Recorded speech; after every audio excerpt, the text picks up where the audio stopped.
This session is a part of the 36-hour virtual hackathon which we are organizing at CrossKnot. We have prizes for the top 5 winners and rewards for each participant. I'll share the link to check out and apply for the hackathon in the chat box. Today it is a great honor to have with us Abir. He's a software engineer at Codiga in USA and is a part of MNH. In such a competitive environment, people are unable to distinguish themselves and do what everyone else is doing. However, this is not how one achieves success. So, to help you shine in your career, Abir will provide some great ideas and tactics on how to become a significant software engineer to be viewed individually in the spotlight. You can put your doubts in the chat box, which Abir will answer by the end of the session, or you can ask. That's it. So, let's get into it. Abir, over to you. Thank you, Anushka, for the nice introduction. I hope I am audible and things are properly, or like it's visible. The screen is visible. I hope so. So today we'll be covering how to be a better software engineer, and it's kind of a nice topic, and I just wanted to have a talk about it. Thank you to CrossKnot for like giving this opportunity. So I am Abir, and one of the software engineers at Codiga, and also I write code for Async API. It's an open source event-driven specification platform, and it's like I write code there for the CLI application. We'll be talking about how like one can like navigate themselves from the junior from a junior developer career and how to become more better software engineer. So we'll be covering some like really crux topics that most people do not like put much focus on, but these are the things which can help you to distinguish from the whole of the crowd and add some value to the whole industry. So let's get started. So first thing is like if you're completely new in the stuff, you need to know like people, right? The first thing is having like building your own network. So first and foremost, they create a personal board of mentors. See, mentorship is something really what do you say, a big responsibility, right? So having just one mentor, it's kind of like putting a lot of responsibility on mentor's head. So what we try to do is like have some few folks down the line who can help you out with some guidance and mentorship. Create a like kind of like suppose 3 to 4 people who are your mentors and whom you can just reach out and just ask whatever your doubt is. But before you try to reach out to them and ask for this, can you be part of my personal board of mentors, you should know like the basic CS 50 course by Harvard. So these are the basic things that you should do your own homework, not just directly going to people and just reaching out anyone. Okay, so you should know like what you actually want to do and how we are going to plan out, right? So this is how things up. Let me just give me a second. Yeah. Okay. Next thing is about how do you like approach them, right? So you know some CS 50 basics, and now it's time to approach them. So how do you find out? So look at on LinkedIn and on Tech Twitter, you'll find a lot of folks down the line who have achieved something in their life and trying to like give back to the community. So focus on those folks and try to connect with them, like reply to their tweets that they're looking for, that you are looking for some mentorship, and would directly ask out. Okay, you should have the direct don't just say that hi and wait for the response. Directly ask that, hi, I am this and this, and I want to have you on my personal board of mentors, and I'm looking to achieve this into so much time. So this is how things work. So creating a personal board of mentors is really important when you have kind of bit new into the industry and you have to actually know people out there, how things really work. So this is really helpful. Next thing is developer communication. Developer communication is something like you can think it of something as, what do you say, whenever you're writing code you're just with yourself, but when you're working in a team or whenever you're working in any open source project, you need to communicate with the people, right? What's happening, what's the feature, right? So that's how actually the thing is. You need to know that what other developers think about the code that you have written. You need to know about how actually the things work. So communication is really important, and not just communication. There are two types of communication here: business communication that we like usually, which our college teaches. But these things, comes via practice when you are contributing to open source projects, when you're conversing on pull requests or merge requests. So all these things come under developer communication. So few tips to make it like more effective would be like, keep it very crisp and focused. Don't add up, like don't use much fillers over there. Just it should be more about how it works, and how, like, what are the things that you have done so far, how the code works. That's it. And if you are looking for suggestions, just mention that. Make it very crisp, very short and crisp, and very focused one. People like focused text more, because that gives them more value there. And converse on pull requests and merge requests. Whatever merge requests that you do on GitLab, or what are the PRs that you send on GitHub, just converse about it, that how, what are the changes that you have done, and how it is affecting the code base. Also, there are a lot of conferences out there, like JSConf, then we have Cascadia JS, and a lot many others. So trying to apply for call for proposals over there, you can try to talk about what you have achieved, or like what, not just achieved, like what you have actually achieved by using the language, or what are the things that you want to share with people. So keep talking at those conferences with other developers, and make sure not just you are into your work only, you are connecting with the people outside your work, because that will really help you to know how things work in other industries, and how actually the whole platform, or like the how actually the what are other developers are doing around you. Okay. So next thing, and the most important part that we actually, most of the folks ignore, that they directly use go to a YouTube video and just directly implement from there. But it's fine for the initial few months you are working on, from like you're seeing a YouTube video and may like writing the code. But when you go into bit deeper sections of building applications frameworks, you need to know about the technical terms, what a singleton design sets, or it can be anything. So you need to know technical terms, and those are actually like, this is something you cannot develop in a night itself, but it takes some time to know how things really work. So by reading documentations, you can actually develop that skill, completely focusing on the technical terms, with a singleton sets, with abstract factory, and all these technical terms which I just said right now. It's about software design. So when you read documentations on software design, how to build it, or how to like approach it, these technical terms will really help you to grow into your developer communication. Okay. So this is really important whenever you are actually communicating with other developers. And yes, and probably if you are working in some organizations and some startups, there you have to communicate between devs, right, from senior developers to the juniors under you. And in fact, if you have to converse in the cross team communication too, so this is really important. Next thing is, a lot of folks don't realize, but you should enjoy the process and be very consistent with the things. You need to write code every day. Like, it is not mandatory that it's not just like that you have to write code every day without just enjoying it, but enjoy the process, write the code every day, choose change languages, build side projects, sharpen up your skills. And I guess I wanted to have this homework for you, that research and implement few software design patterns. Like, research what are software design patterns, how things work, and try to implement them in your favorite language. And try to build some side projects using those software design patterns. And most important, that don't think that development and data structures, they are completely different. Whenever you're writing software, you need both of them.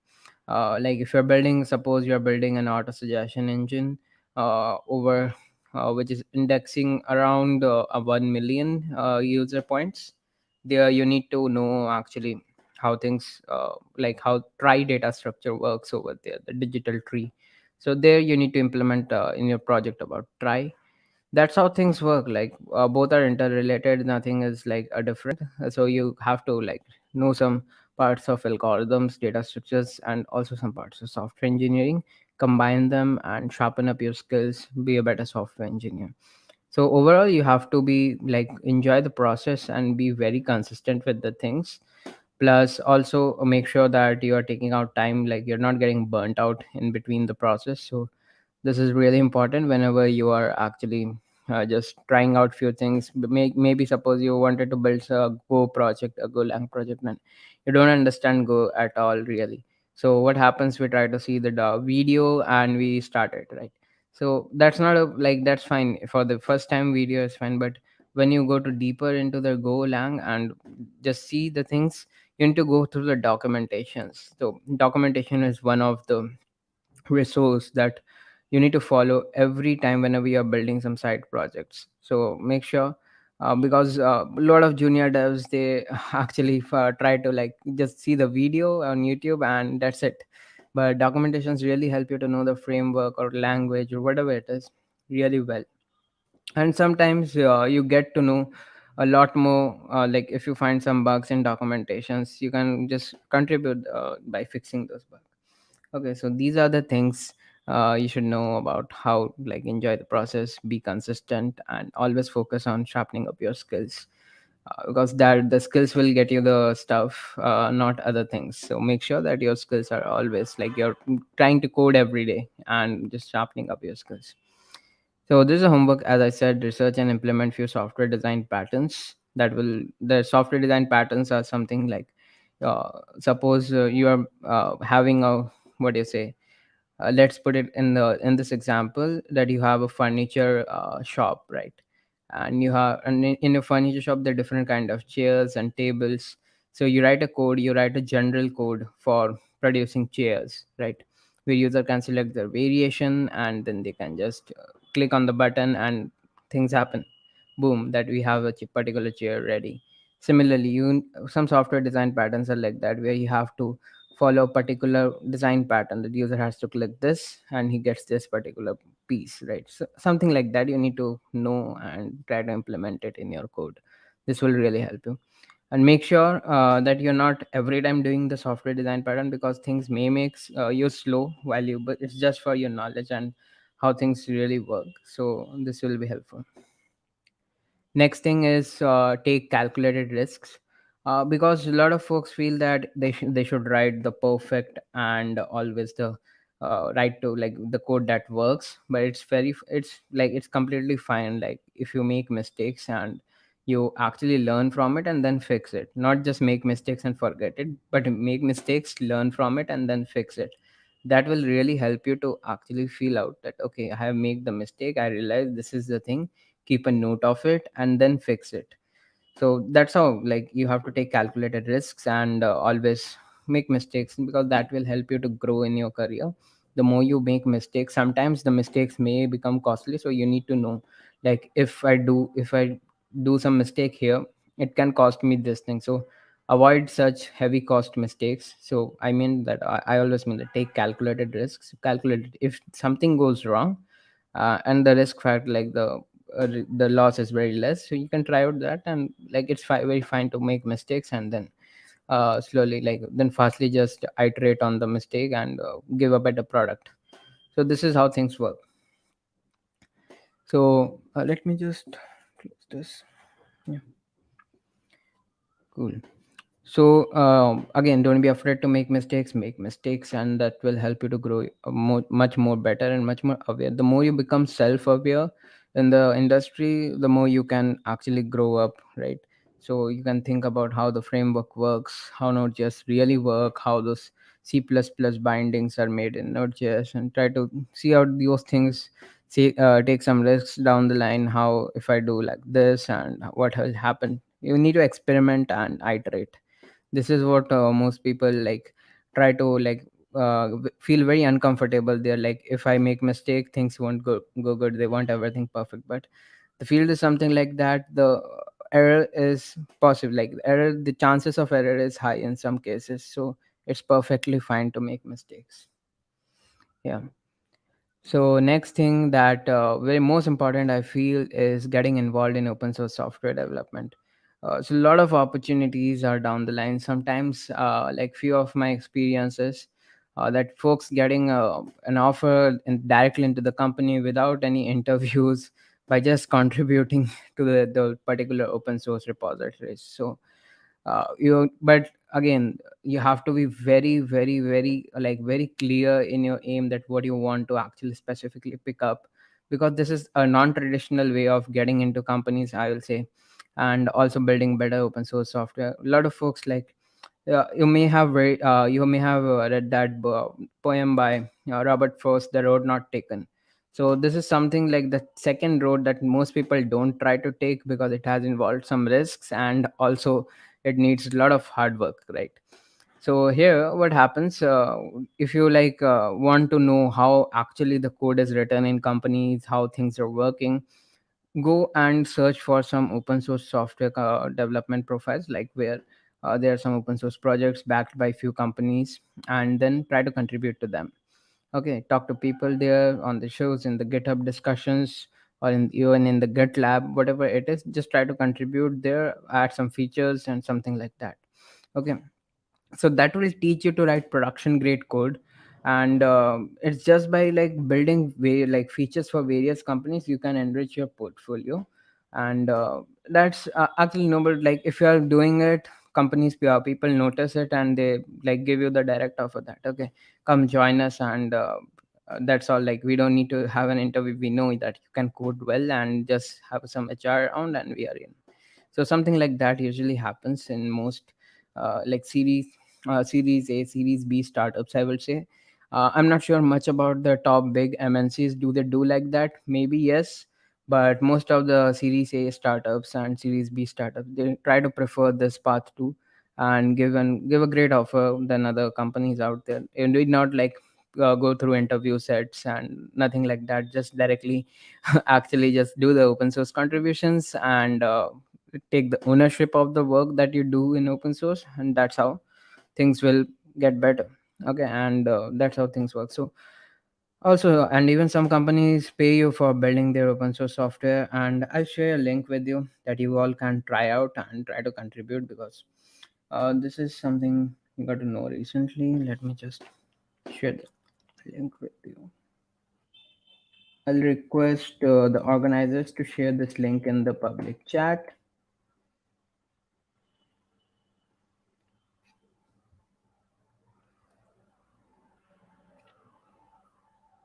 Yeah. So this particular link is about like calling of all the open source contributors to build plugins for various IDEs in Codiga, and you'll be getting paid for your open source contributions. So something like that every company does, and you can try out. Like, if you want to get started with the things, you should actually go and just do it. Like, give it a read and how to apply it. Read the blog completely, and there is the whole process. So try to do it, and I hope that you'll be having more plugins from the open source devs. Yeah, awesome. So next thing is use productivity tools. I'm more concerned here because productivity tools really help you in one way, that it helps you to write better code faster whenever you have to iterate like super fast. Like sometimes you have some deadlines, right? You want to have some project ready by this time, and you have to completely do it. So these things, writing code like again and setting up the scratch and boilerplate code, is kind of time consuming and not adding much value. So there are some productivity tools, and I'd like to discuss one of them which help me to code better and faster. It's the Codiga code snippets. So I'll show you like how this works completely. So you just need to just install the extension. I'll share the link. Let me just share this link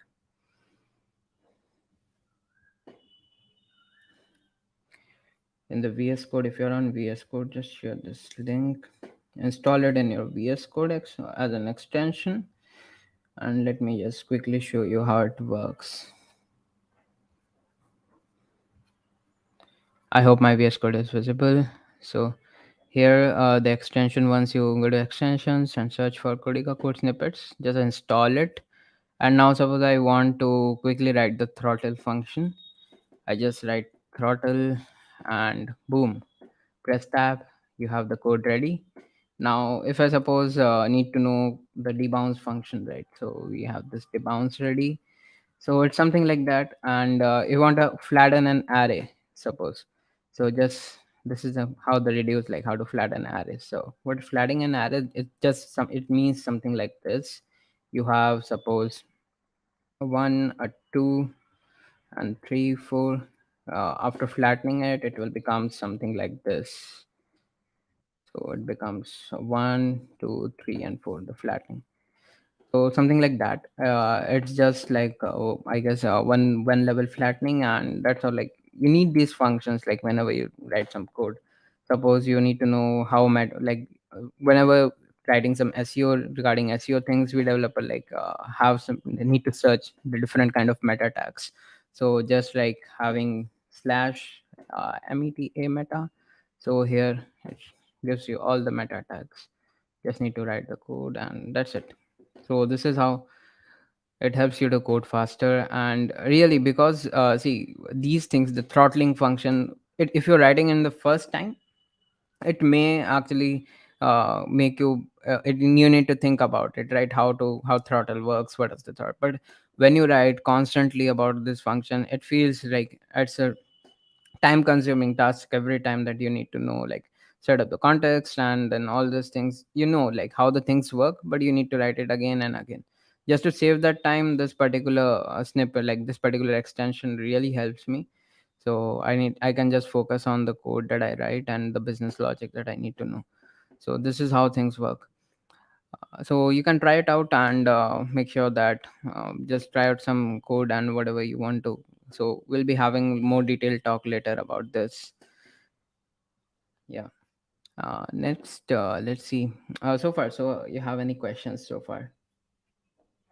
I don't think so. Okay. Awesome. So let's just come back to the slides now. So most important here that what we are doing today is learning from peers and mentors. Right now, I am helping you out with something, and you're getting to know few things like how things are working and how what are the different tips. So similarly, you learn few things from here. You try to teach them to your folks, like to your people out there, to your community, right? So and also you don't need to wait that like you have some 5 years of experience and then you can call yourself as a teacher or something like that. It's just like we are learning few things, other new things every day, and talk to the whole community out there, right? And most many student programs are there, and also we have this Codiga student ambassadors and technical writers program where you can actually share whatever you are learning within the community and give some talks, and we are going to support you all so with promotions and everything. So these are really helpful because building a community is really important whenever you are starting your career. Why? Because some things you don't know, like the dynamicity of the whole structure. Like suppose you are in the community, you know people, you have the good network, people approach you to with better offers, with better job opportunities, okay, that you may not even get in your college too, right? So some things happen like that. So building a developer community is really important for sometimes, like whenever and managing it is really important. Like you need not spend every week or every weekend for your developer community. Plan out the things well. If you are on Discord or something like that, you can just like bi-weekly or something like that, you can prepare the stuff and talk to people, connect with the folks, what you're learning, share that. So that's how things happen, right? So this is how actually the whole mentorship and teaching and also the getting to learn from peers happens in the community. Yeah, Anuj Kumar has asked, is data structure something we look for getting into them? It's like if you want to see data structures, algorithms, development, everything is related because you want to do software engineering, you have to know these things. Like you need to know the basics of computer science. And basics of computer science includes this data structures, stacks, queues, black and white trees, red and black trees, and all these things, right? So you need to know about all this stuff in order to code better, or like think better, I will say, think more logically. So yes, it's a requirement, but you can think it like spend around 2 hours. Like suppose you have 24 hours in hand and you spend just 2 hours on lead code or something like that. Just pick one specific platform and focus on it. Okay, so just for pick one, it can be lead code or hacker rank. I prefer lead code because a lot of like the community is over really amazing there. So suppose you're in lead code and you just like do randomly two questions and that's it for the day. That's a call for the, like you did two questions and back and rest of the time you do actually the development work, implement those algorithms, something like that. So this really helps. That's how things happen. Okay. So now, again, I was talking about the learning from peers and mentors. So Codiga Student Ambassadors and Technical Writers Program is a place like where you can get started with the things. I'll share the link with you so that we have. Actually, let me just share the link first. Okay. So I'll request organizers to put this link. Yeah, the good resources for data structures algorithm is the lead code where you can go to discussions, see what which company ask which type of questions. That's how things happen. Okay, so this is the student ambassadors program and also the Codiga technical writers program where you write content for like Codiga. What are the plugins that you're building, and we pay you for that. So you can actually explore this field to the technical writing, and this really helps because I said as earlier I said during developer communication, you need to know various technical terms by reading documentation. So building like trying out all these opportunities that you get will really help you to channelize and navigate your career, propel your career. So these are the few things that you can try out. So I guess we are like if you have any more questions we can go with that, and otherwise we can actually like and call it a day for now. And I hope you got to know a lot of things. Yeah. So let's see if you have any questions so far. Cool. Awesome. So you can actually connect with me on Twitter. So you can just share this link with you so that Twitter is again a nice place where all you can find most of the folks tech Twitter. Like so many folks are active there, and there's a lot of hirings also happen at Twitter. So you can actually check out those. Really helpful. And also, you can even if you want to like get involved with our community, you can actually join us on Discord too. So we'll be saying the organizers to share these two links with you. Yeah, awesome.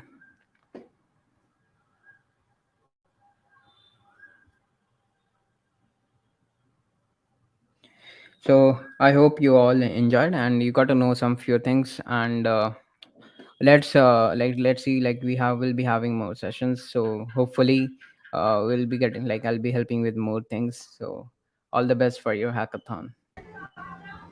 Yeah. Thank you so much, Abhi, for taking an awesome session. It was very insightful and worth it. So, guys, that's it for today's session. It was a part of the 36-hour virtual hackathon which the CrossKnot community is organizing. We have prizes for top 5 winners and rewards for each participant. I've shared the link to check out and apply for the hackathon in the live chat. And I hope you all enjoyed and got to learn a lot from Abhi. Thank you so much for staying till the end and make sure to check the hackathon. Thank you so much. Thank you.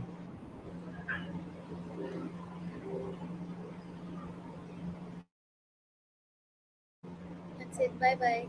Thank you so much, Abhi.